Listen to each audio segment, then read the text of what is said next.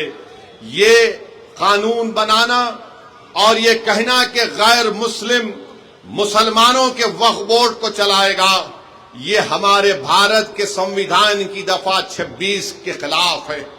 میرے عزیز دوستوں اور بزرگوں، بات یہاں تک ختم نہیں ہوئی، اب قانون یہ بھی کہتا ہے کہ وہی مسلمان اپنی جائیداد کو اللہ کے لیے وقف کر سکتا ہے، وہی کر سکتا ہے جو 5 سال سے مسلمان ہو۔ آپ بتائیے کون طے کرے گا بہار میں آ کر کہ کیا یہ 5 سال سے مسلمان ہے یا نہیں؟ کیا نتیش کمار سرٹیفکیٹ لکھ کر دیں گے ہم کو؟ کیا چراغ پاسوان سرٹیفکیٹ لکھ کر دیں گے کہ یہ 5 سال سے مسلمان ہیں؟ کیا بھارت کے پردھان منتری لکھ کر دیں گے سرٹیفکیٹ یہ 5 سال سے مسلمان ہیں؟ میرے عزیز دوستوں اور بزرگوں، یہ کسی بھی دھرم میں اس طرح کا قانون نہیں ہے۔ جو کسی دھرم کا ہوتا ہے وہ اپنی آستھا کی بنیاد پر اپنے جس بھگوان یا اللہ کو مانتا ہے وہ اپنی پراپرٹی کو، جائیداد کو دے دیتا ہے، مگر مسلمانوں سے کہا جا رہا ہے کہ آپ کو 5 سال تک آپ کو یہ بتا رہا، آپ اس 5 سال تک جائیداد نہیں دے سکتے۔ کون آ کر فیصلہ کرے گا؟ اور اگر کوئی ایک مہیلا ہوگی، کوئی ہماری بیٹی ہوگی، بہن ہوگی، تو کون جا کر اس کو پوچھے گا؟ یہ اس طرح کا قانون بنایا گیا ہے کہ 5 سال تک آپ اپنی جائیداد کو نہیں دے سکیں گے جب تک کہ آپ یہ نہیں بتائیں گے کہ آپ اسلام پر عمل کر رہے ہیں۔ کیا میری داڑھی نریندر مودی سے بڑی ہے تو کیا میں مسلمان ہو گیا؟ کیا اگر کوئی ہماری بہن حجاب پہنی یا نہیں پہنی تو مسلمان ہوگی یا نہیں ہوگی؟ یہ غلط قانون بنایا گیا۔ تیسرا یہ قانون بنایا گیا، اس قانون میں یہ بنایا گیا کہ اگر جھگڑا گورنمنٹ کی جائیداد میں اور وقف کی جائیداد میں ہوگا تو بہار سرکار اپنے ایک عہدیدار کو نامزد کرے گی اور وہ عہدیدار یہ فیصلہ کرے گا کہ جائیداد سرکار کی ہے یا وقف کی ہے۔ اب آپ بتائیے، اگر سرکار کا افسر ہوگا وہ کبھی بھی وقف بورڈ کے حق میں فیصلہ نہیں کرے گا، وہ تو نتیش کمار اور چراغ پاسوان اور مودی کے حق میں فیصلہ کرے گا۔ وہ تو لکھ کر دے دے گا کہ یہ جائیداد گورنمنٹ کی ہے، بہار وقف کی نہیں ہے۔ اس کا اس میں بنایا گیا۔ ایک اور قانون بنایا گیا، اسی میں لکھا گیا کہ 6 مہینے کے اندر پورے جائیدادوں کو پورٹل پر ڈالنا پڑے گا۔ میں کرن رجیجو سے پوچھنا چاہتا ہوں، کہاں ہے تمہارا پورٹل؟ کدھر ہے تمہارا پورٹل جو تم نے شروع کر دیا 6 مہینے میں کرنا پڑے گا؟ میرے عزیز دوستوں اور بزرگوں، اس قانون میں یہ کہا گیا کہ اگر کوئی مسلمان اپنی جائیداد کو وقف الاولاد کرنا چاہتا ہے، یعنی مالک اللہ رہے گا مگر اس جائیداد کا فائدہ وہ کہے گا کہ میری اولاد کو ملے گا، تو مودی نے قانون بنایا اگر اس وقف کرنے والے کی جائیداد میں وہ وقف کرنے سے پہلے اگر اس کی بیٹی ہوگی تو وہ بیٹی کا حق مار کر نہیں دے سکتا ہے۔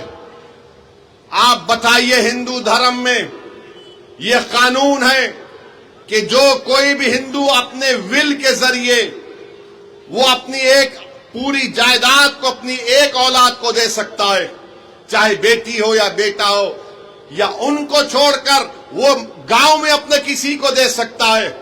جب وہاں پر آپ وہ سہولت ہے تو پھر مسلمانوں کو یہ آپ کیوں کر رہے ہیں؟ میں اللہ کے نام پہ وقف کر رہا ہوں، اپنی اولاد کے نام پہ نہیں کر رہا ہوں۔ میں اللہ کو مالک بنا کر کہہ رہا ہوں کہ جائیداد کا فائدہ میری اولاد کو ملے گا۔ تو یعنی اگر جس مسلمان کی بیٹی ہوگی وہ اللہ کے نام پر وقف نہیں کر سکے گا، یہ قانون بنا دیا گیا۔ یہ قانون یہ بھی بنا دیا گیا کہ اگر عیدگاہ ہوگی، قبرستان ہوگا، مسجد ہوگی، درگاہ ہوگا، خانقاہ ہوگی، امام باڑہ ہوگا، کوئی بھی کلیکٹر کو جا کر یہ کہہ دے گا کہ اس کو وقف کی جائیداد رجسٹر مت کریے، یہ مسجد نہیں ہے، یہ درگاہ نہیں ہے، یہ خانقاہ نہیں ہے، یہ امام باڑہ نہیں ہے، یہ عیدگاہ نہیں ہے، تو کلیکٹر جس دن انکوائری آرڈر کرے گا اس وقت سے وہ جائیداد وقف نہیں رہے گی۔ تو کلیکٹر کو خالی انکوائری لکھنا پڑے گا، ہم اپنی جائیداد سے محروم ہو جائیں گے، ہم اپنی جائیداد سے محروم ہو جائیں گے۔ اور کلیکٹر انکوائری مکمل کرنے کا کوئی ٹائم نہیں ہے، کوئی وقت نہیں دیا گیا۔ کلیکٹر صبح قیامت تک انکوائری چلتے رہے گی، مگر ہم تو اپنی درگاہ اور مسجد سے محروم ہو جائیں گے۔ یہ قانون بنایا گیا۔ پھر بی جے پی، نتیش کمار کی پارٹی کے لوگ، چراغ پاسوان کے لوگ بولتے کہ وقف کی جائیداد پر قبضہ ہو گیا، وقف کی جائیداد کو لوٹ لیا گیا۔ ارے بھیا، آپ نے قانون یہ بنایا کہ جو وقف کی جائیداد پر ناجائز طور پر قبضہ کر کے 12 سال سے بیٹھا ہوا ہے، مودی اس کو مالک بنا رہے ہیں، بلکہ وہ مالک بن چکا ہے ابھی۔ تو بی جے پی، نتیش کمار، چراغ پاسوان جھوٹ بول رہے ہیں، ہم سے ہماری جائیدادوں کو چھین رہے ہیں۔ جو ہماری زمین پر، وقف کی زمین پر قبضہ کر کے بیٹھا ہے، وہ 12 سال اگر ہو گئے تو مالک بن رہا ہے۔ وقف ایویکیو پراپرٹی ہے کہ جو لوگ بھارت کو چھوڑ کر کسی اور جگہ پر چلے گئے، انہوں نے کہا کہ میں اپنا گھر، اپنی زمین، اپنی کھیت وقف کر رہا ہوں۔ تو آج مودی نے قانون بنا دیا کہ وقف ایویکیو نہیں ہوگا، یہ گورنمنٹ اس کی مالک بنے گی، اور گورنمنٹ اس کی مالک بن چکی ہے۔ قانون یہ بنایا گیا کہ اگر آثار قدیمہ کے تحت مسجد ہوگی، درگاہ ہوگی، کوئی بھی چیز ہوگی جس میں عبادت ہوتی ہے، نماز ہوتی ہے، فاتحہ ہوتی ہے، تو مودی کہہ رہے ہیں کہ وقف مالک نہیں ہوگا، آثار قدیمہ ہوگا، یعنی پھر وقف ہم سے چھین لیا گیا۔ پھر یہ قانون میں یہ بنایا گیا کہ اگر کوئی ٹرسٹ ہوگا اس قانون کو بنانے سے پہلے اور اس قانون کے بنانے کے بعد ٹرسٹ ہوگا تو وقف نہیں ہوگا۔ تو بتاؤ تم کون سی چیز اس میں رکھے ہو جس سے مسلمانوں کو فائدہ ہوگا؟ اور آپ کو جان کر تکلیف ہوگی کہ مودی نے قانون بنایا جس کی تائید چراغ پاسوان نے اور نتیش کمار اور چندرا بابو نائیڈو نے کی، کشواہا صاحب نے کی۔ کیا قانون بنایا؟ اگر کوئی وقف کی جائیداد کو دھوکے سے بیچتا ہے تو پہلے اس کو سزا تھی 2 سال کی، بے ضمانت نہیں ملتی تھی۔ آج مودی نے کہہ دیا پیارے تو لوٹ لے وقف کی زمین کو اور 6 مہینے کی سزا تجھ کو ملے گی، 2 سال کی نہیں ملے گی، اور تم کو ضمانت مل جائے گی۔ میں پوچھنا چاہتا ہوں نتیش کمار سے، چراغ پاسوان سے، چندرا بابو نائیڈو سے، کشواہا صاحب سے، کماراسوامی صاحب سے، جینت چودھری صاحب سے، ارے ایک چیز تو بتاؤ جو اس سے مسلمانوں کو فائدہ ہوگا۔ آپ نے قانون بنایا صرف مسلمانوں کی جائیدادوں کو لوٹنے کے لیے، ہماری مسجدوں کو چھیننے کے لیے، ہماری درگاہوں کو چھیننے کے لیے۔ تو میرے عزیز دوستوں اور بزرگوں، مودی نے قانون ایسا بنایا ہے کہ ہمارے ایمان پر حملہ ہو رہا ہے، ہماری مسجدوں پر حملہ ہو رہا ہے، ہمارے خانقاہوں پر، درگاہوں پر، امام باڑوں پر حملہ ہو رہا ہے، اور ہم خاموش نہیں بیٹھ سکتے۔ اسی لیے all India Muslim personal law board نے اس بات کا اعلان کیا کہ ملک گیر پیمانے پر ہم اس کالے قانون کے خلاف احتجاج درج کریں گے، اور احتجاج ہو رہا ہے، احتجاجی جلسے ہو رہے ہیں، آئندہ بھی ہوگا۔ تو میری آپ تمام سے یہ گزارش ہے کہ آپ اس احتجاج میں شرکت کریے۔ ہم اس وقت تک احتجاج کریں گے جب تک کہ مودی کی حکومت اس کالے قانون کو واپس نہیں لے لیتی۔ ہم احتجاج اس لیے کر رہے ہیں کہ جس زمین کا، جس مسجد کے لیے ہم احتجاج کر رہے ہیں، اس کا مالک اللہ ہے۔ ہم ہرگز کسی بھی حالت میں اس مسجد کو، اس درگاہ کو، اس زمین کو جس کا مالک اللہ ہے، ہم حکومت کو یہ نہیں اجازت دے سکتے کہ آپ اس پر قبضہ کر کے وقف بورڈ کو نقصان پہنچائے۔ اور یاد رکھیے، وقف ایک عبادت ہے، نماز روزہ ایک عبادت ہے، قرآن کی تلاوت بھی ایک عبادت ہے، مگر وقف بھی ایک عبادت ہے۔ حکومت نے ایسا قانون بنایا تاکہ ہم سے ہماری عبادت کرنے کا طریقہ بھی چھین لیا جائے۔ تو میں آپ سے اپیل کر رہا ہوں کہ مسلمانوں کے خلاف ہی اس طرح کا قانون بنایا گیا ہے۔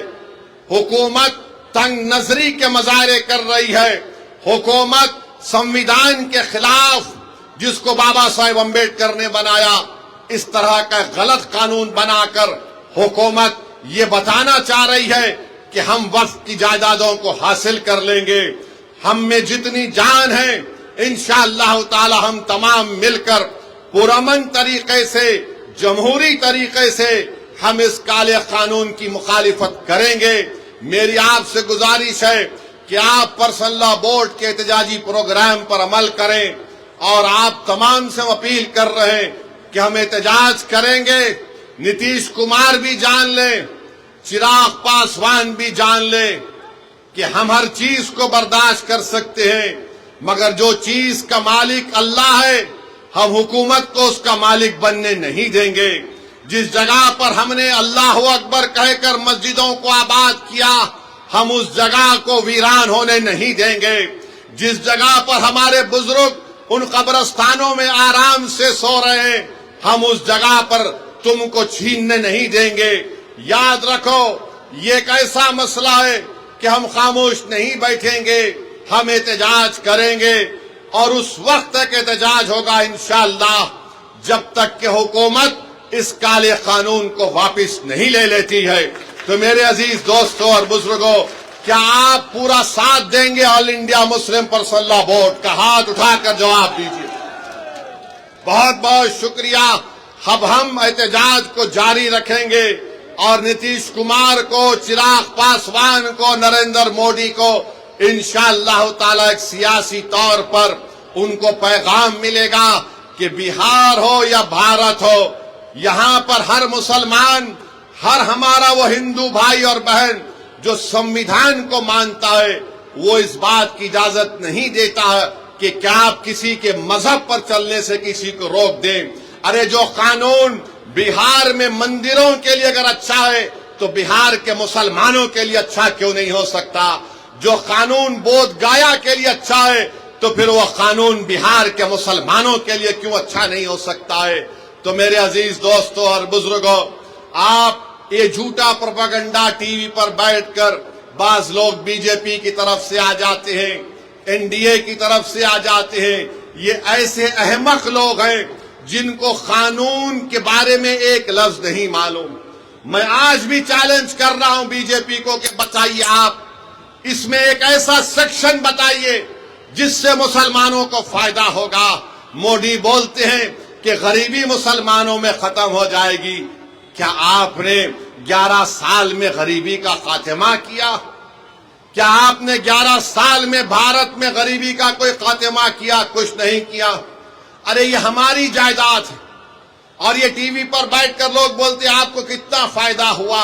ارے ہمارے کو فائدہ اتنا ہوا کہ اگر ہم یہاں سے نکل کر اس جلسے کے بعد اپنی ظہر کی نماز ادا کرنے جائیں گے، جب ہم اس زمین پر سجدہ کریں گے تو اللہ ہمارے گناہوں کو معاف کرتا ہے۔ جب ہم نماز پڑھتے ہیں تو اللہ ہمارے گناہوں کو معاف کرتا ہے۔ جب ہم حی علی الصلاۃ حی علی الفلاح کی صدائیں دیتے ہیں تو اللہ ہم پر رحمت کی نظروں سے دیکھتا ہے۔ تو یہ آپ ہم سے مت پوچھو کہ ہمارا کیا فائدہ ہے، ہمارا فائدہ مسجدوں کو آباد کرنے سے ہے۔ آپ کو لگتا ہے کہ پیسے تم کو کتنے ملے؟ ارے اللہ کے گھر کو جب ہم آباد کرتے ہیں تو ہم پیسوں کے لیے نہیں، دین اور دنیا کی کامیابی کے لیے اللہ کے گھر کو آباد کرتے ہیں۔ اگر ہم کسی کے خانقاہ کو جاتے ہیں تو پیسوں کے لیے نہیں جاتے، اپنے دلوں کو اور اپنے نفس کو صاف کرنے کے لیے جاتے ہیں۔ اگر ہم عیدگاہ کو جاتے ہیں تو پیسوں کے لیے نہیں جاتے، 30 دن کے روزے رکھنے کے بعد ہم اللہ کا شکر ادا کرنے کے لیے عید کی نماز پڑھنے کے لیے عیدگاہ کو جاتے ہیں۔ اگر کوئی ہمارے شیعہ لوگ اپنے امام باڑوں میں ماتم کرنے جاتے ہیں تو میرے عزیز دوستوں اور بزرگوں، آپ اور ہم کو مل کر متحدہ طور پر اتحاد کو مضبوط کرتے ہوئے اس کالے قانون کی مخالفت میں کھڑے ہونا ہے۔ اور میں نے اس امید پر بھارت کی پارلیمنٹ میں اس قانون کی کاپی کو پھاڑا، اس لیے پھاڑا کیونکہ گاندھی نے اس وقت کے سفید فام افریقہ میں قانون بنایا گیا تھا تو گاندھی نے بھی اس قانون کو پھاڑا تھا اور اس قانون کو جلایا تھا۔ یہ قانون کو ہم نہیں مانتے انشاءاللہ تعالی۔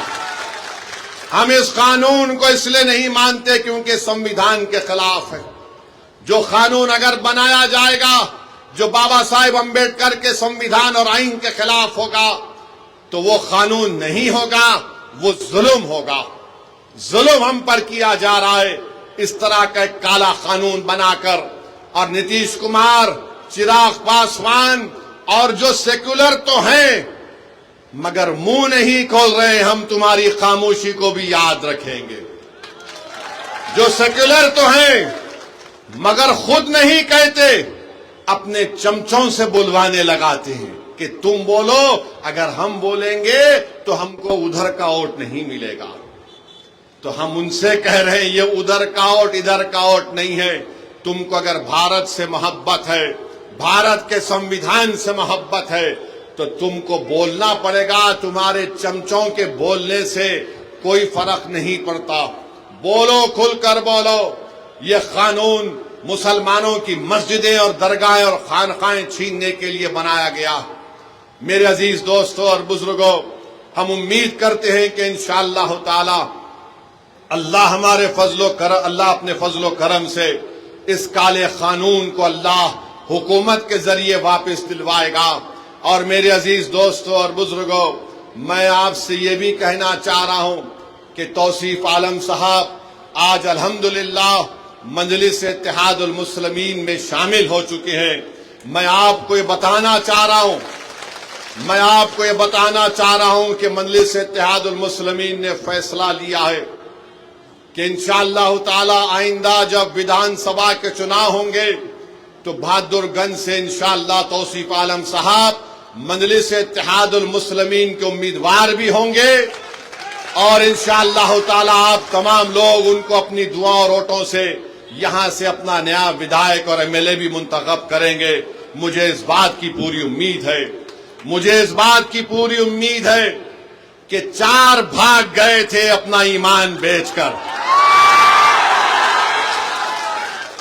یہ 4 بھاگ گئے تھے، اب انشاءاللہ 24 آئیں گے انشاءاللہ تعالی۔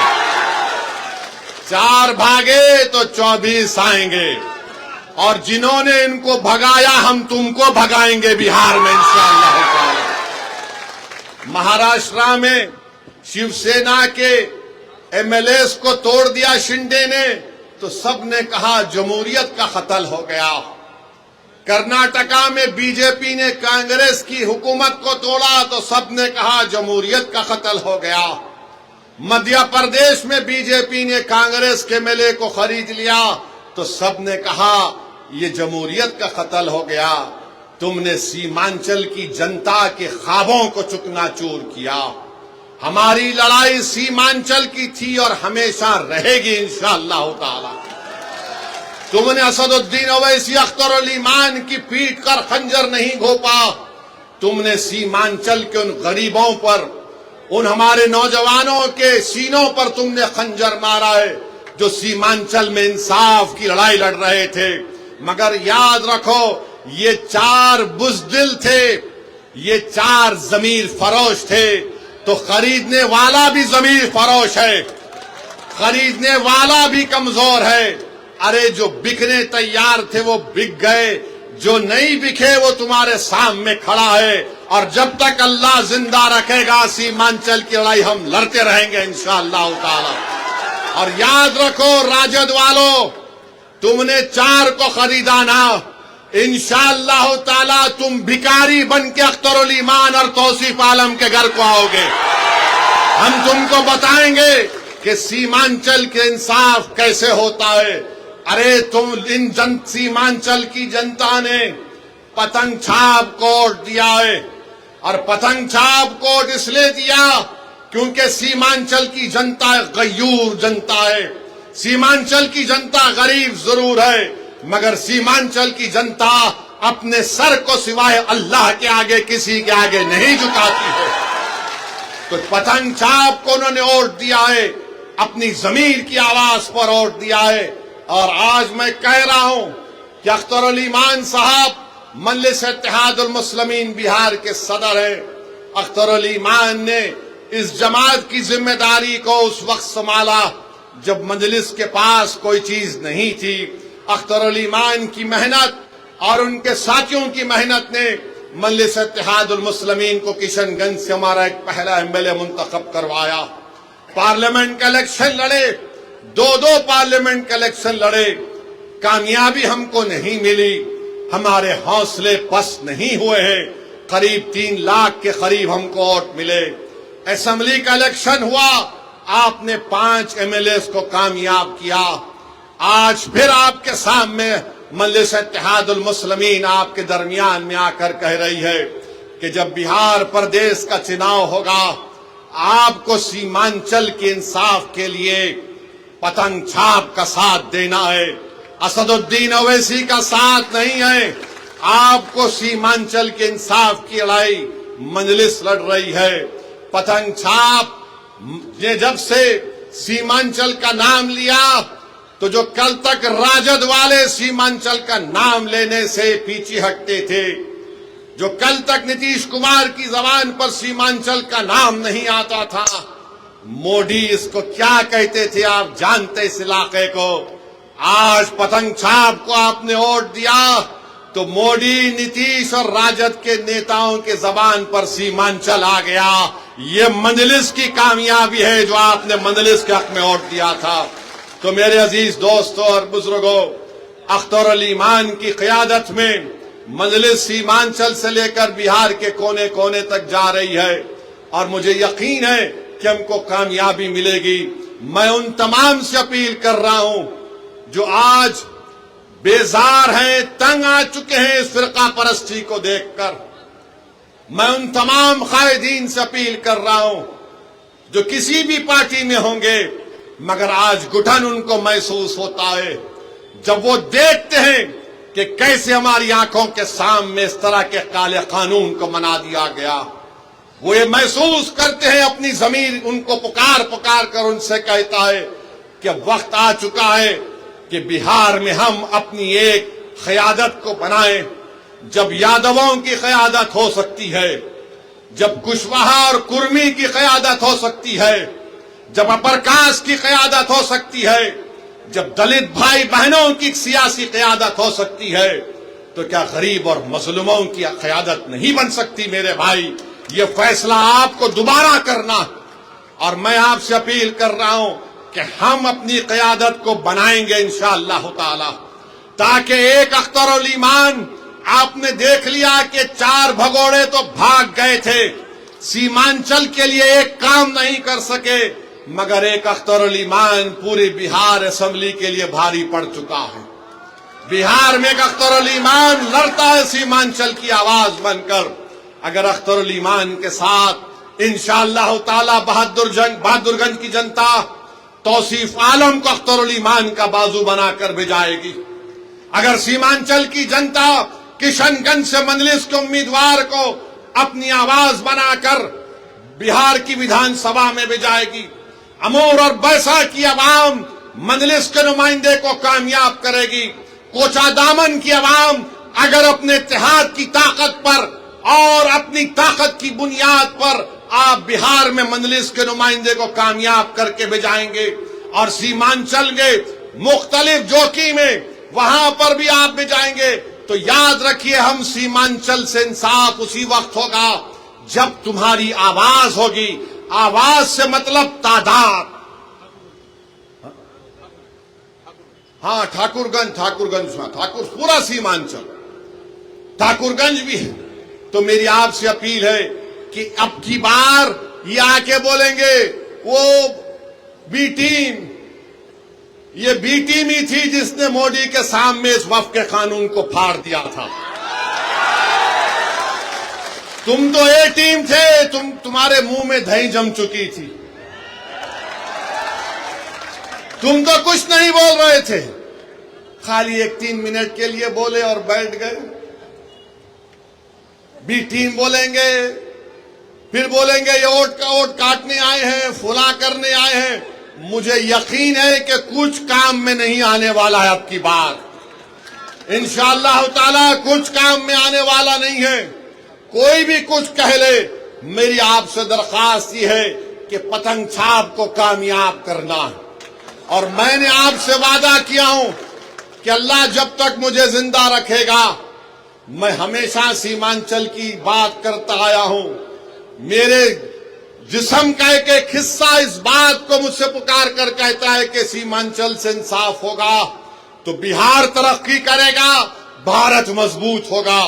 سیمانچل کو مضبوط کرنا ہر اعتبار سے یہ لڑائی مجلس اتحاد المسلمین لڑ رہی ہے۔ تو میری آپ سے گزارش ہے، یہ 4 تو بھاگ گئے، اب 24 کو لانے کی ذمہ داری ہم تمام اور آپ کی ہے انشاءاللہ تعالی۔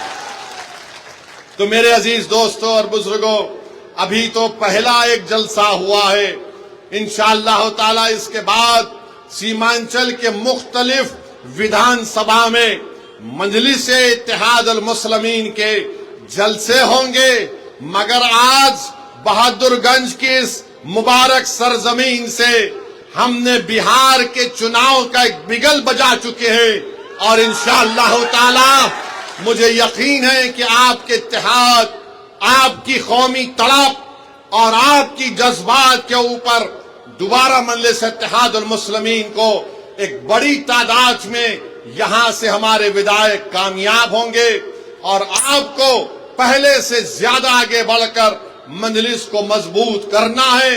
اور آپ یاد رکھیے کہ بہت سی پارٹیاں آئیں گے، بہت سی پارٹی کے لوگ آ کر آپ کو دولت دیں گے، ضرور لیجئے، چھوڑیے مت، چھوڑیے مت، ضرور لیجئے، جتنا دیں گے لیجئے، مگر ووٹ پتنگ چھاپ کو پڑے گا انشاءاللہ، ووٹ پڑے گا پتنگ چھاپ کو۔ تو تم دولت اگر سمجھ رہے ہو دولت پاؤ گے، نہیں کام میں آئے گا آپ کی بات۔ یہ باشعور جنتا ہے، یہ جنتا دیکھ چکی ہے کہ کون بے باک ہو کر ظالموں کے خلاف آواز اٹھاتا ہے، کون ہماری مسجدوں کی حفاظت کرنے کی لڑائی لڑ رہا ہے۔ تو میرے عزیز دوستوں اور بزرگوں، مجلس کو مضبوط کریے، اور کل انشاءاللہ تعالی ڈھاکہ میں ایک اور جلسہ ہوگا، ہمارے رانا صاحب اس جلسے کے کنوینر ہیں، وہاں پر بھی ہم کل جائیں گے، اور انشاءاللہ تعالی بہار کے چناؤ آتے تک بہت سے مقامات پر انشاءاللہ تعالی اختر الایمان صاحب کی قیادت میں مجلس کے جلسے ہوں گے۔ میں پھر سے جناب توصیف عالم صاحب کا، ہمارے ان کے بھائی کا، غلام سرور کا، اور تمام لوگ جو آج مجلس میں شامل ہوئے ہیں، میں دل کی گہرائیوں سے ان کا خیر مقدم کرتا ہوں، اور ان کو یہ بات بتا رہا ہوں کہ ہمارا دل بالکل صاف ہے، آپ ہمارے بھائی ہیں، تھے اور ہمیشہ رہیں گے۔ یہاں پر بہادر گنج میں، یہاں پر توصیف عالم کی کامیابی، اسد الدین اویسی کی کامیابی ہوگی، اور آپ کا بہت شکریہ آپ تشریف لائے۔ میں ہمارے میڈیا کے لوگوں سے بولوں گا کہ آپ آ جائیے، آپ سے بھی تھوڑا بات چیت کر لیں گے، کیونکہ میڈیا کو شکایت رہتی ہے کہ ہم بات نہیں کریں۔ تو اگر میری تقریر میں آپ کو کوئی بات نہیں بولا ہوں تو آپ آئیے، اور عوام سے بھی اپیل کرتا ہوں کہ میڈیا کو یہاں پر آ کر منچ پر ہم سے تھوڑی دیر بات کرنے کا موقع ان کو ملے۔ بہت بہت شکریہ۔ اس جلسے کا اختتام اس نعرے پر ہوگا، نعرے تکبیر، نعرے تکبیر، سیمانچل کی جنتا، سیمانچل کی جنتا، بہادر گنج کی جنتا، السلام علیکم۔